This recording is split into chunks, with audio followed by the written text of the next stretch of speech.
Hey everybody, so I ordered this Worx WA4092 Universal Fit Gutter Cleaning Kit for blowers off of Amazon.com. It was about 40 bucks. So I'm going to use it in my landscaping business to clean gutters, but I couldn't figure out how to get this attachment to release. So it ratchets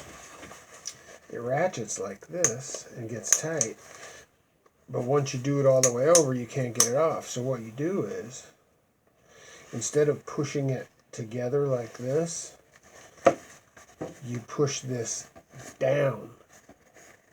See that? It's kind of hard to get a grip on it. Down instead of together. Down.